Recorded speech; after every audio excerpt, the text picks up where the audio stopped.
성도님들, 우리가 거하는 세상에서 가장 안전한 곳이 있다면 어딜까요? 많은 사람들이 대부분 집을 생각할 겁니다. 하지만 한 번만 다시 생각해 본다면 우리 집이 세상에서 제일 안전합니까? 그렇게 말하기는 좀 어려울 겁니다. 화재 같은 자연재해로부터 안전하지도 못하고요. 혹은 경제적인 위기가 닥칠 때도 있겠죠. 그리고 특별히 가족 간의 갈등이 생긴다면 집은 안전한 곳이 아니라 오히려 지옥 같은 곳이 될 겁니다. 이렇게 다 따져보면 우리가 살아가는 삶의 현장에서 안전이 담보된 곳은 찾아보기 어려운 게 사실입니다. 그렇다면 질문을 바꿔야 할 것 같습니다. 어디가 가장 안전하냐라고 물어볼 것이 아니라 누구와 함께 있을 때 가장 안전하냐라고 질문해야 될 것 같습니다.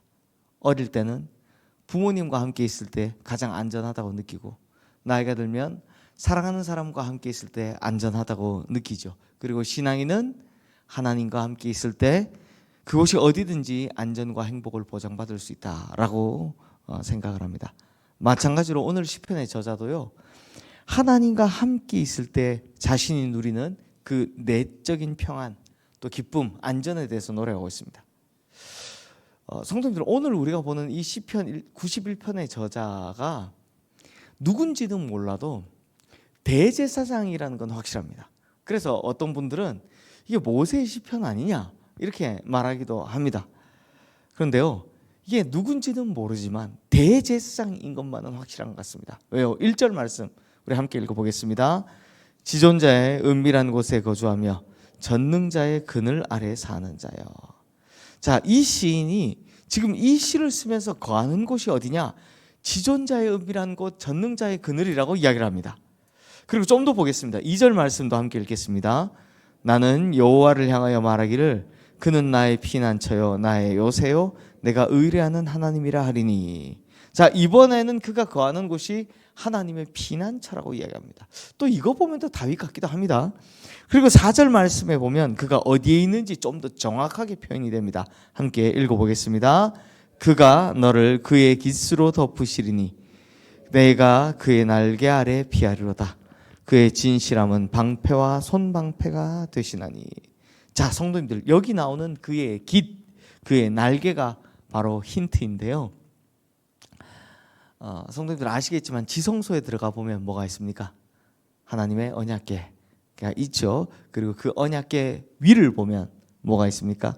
하나님의 임재의 상징인 두 천사가 그룹이 날개를 탁 펴고 마주보고 이렇게 언약궤를 덮어 지키고 있습니다. 서로 이렇게 언약궤를 펼쳐보고 있죠. 그러니까 시인은 지성소에 들어가 하나님의 언약궤 위에서 이 천사가 날개를 딱 펴고 있는 걸 보면서 하나님의 날개 아래 영광의 빛이 나를 지키고 돌보고 있다라고 느낀 것 같습니다. 하지만 성도님들, 여기서 우리가 오해해서는 안 될 것이 있습니다. 대제사장이 단지 지성소에 거하기 때문에 안전과 평화를 느끼는 것은 아니다라는 겁니다. 보십시오, 성도님들. 대제사장이라고 해서 지성소에 들어가면 반드시 살아나왔습니까? 아니죠. 다 끈 묶고 방울 달고 들어갔죠. 왜요? 언제 죽을지 모르니까. 그런데 시체를 꺼낼 방법이 없으니까 방울 소리가 안 들리면 그냥 끈을 당겨서 그를 끄집어냈습니다. 왜? 죄가 있는 상태에서 들어가면 바로 죽었으니까요. 그러면 성전이라고 해서 그냥 안전과 평화를 보장할 수 있습니까? 그것도 아닙니다. 왜요? 하나님의 영광이 떠난 성전에 거한다고 해서 그게 안전함을 보장받을 수 없기 때문입니다. 이미 우리는 성경의 역사를 통해서 잘 알고 있지 않습니까? 유대인들은 어땠습니까? 하나님의 영광이 떠난 성전을 끝까지 지키려 했지만 하나님께서는 남유다라는 나라와 그 성전마저도 동시에 다 허물어 버리셨습니다. 예수님께서도 강도의 굴혈로 변해버린 성전을 보시고 장사치들을 모두 내쫓으셨죠. 그리고 돌 위에 돌 하나도 남기지 않겠다라고 말씀하시고 우셨습니다. 그리고 진짜 AD 70년 로마의 티투스 장군에 의해서 진짜 이 성전이 벽 하나, 지금 통곡의 벽이라 불리는 그 벽 하나 남겨놓고 다 허물어져 버리는 겁니다. 그러니 성도님들, 오늘 말씀에 빗대어 보면 하나님의 영광이 거하는 그곳이야말로 하나님이 함께 하시는 곳이고 그곳이 가장 안전하고 행복한 성전이다라는 겁니다. 그러므로 이 시를 지은 대제사장은 하나님의 영광의 날개 아래 거하며 피난처의 안전함을 누리고 있으면서 바로 그곳에서 전능자의 그늘 아래 거하고 있음을 노래하고 있는 겁니다. 그리고 성도님들, 하나님께서 사랑하는 자는요, 어떤 사람인지 아십니까? 모든 인류를 다 사랑하시지만 하나님께서 특별히 사랑하는 사람, 하나님과 함께하는 사람입니다. 시는 하나님의 사랑하는 자가 누리는 영광과 보호하심을, 그 기쁨을 계속해서 노래하는데요, 우리 14절 말씀 함께 읽겠습니다. 하나님이 이르시되 그가 나를 사랑한즉 내가 그를 건지리라. 그가 내 이름을 안즉 내가 그를 높이리라. 자, 이 말씀 보시면 하나님의 이름을 알기만 해도 하나님께서 그의 이름을 높인다라고 말씀하셨습니다.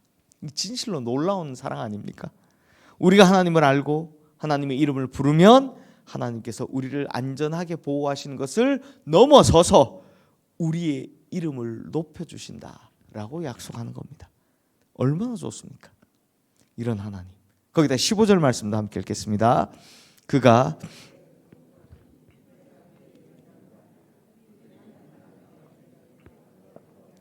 그를 건지고 영화롭게 하리라.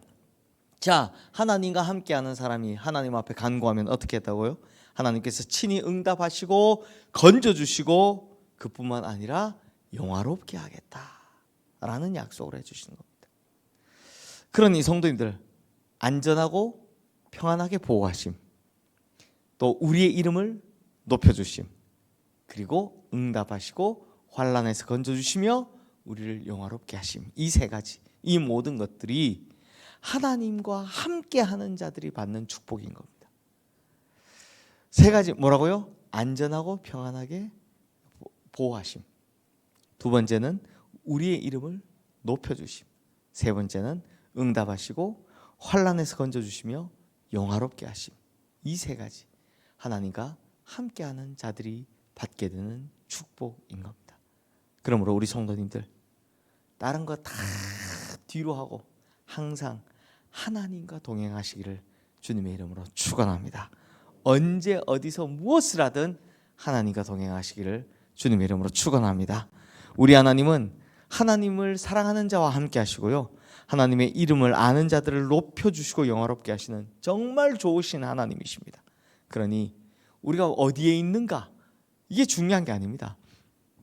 가장 중요한 것은 하나님과 함께 하는가, 이게 중요한 것입니다. 전능자의 그늘 아래 거하는 것이 가장 중요한 것이다라는 겁니다.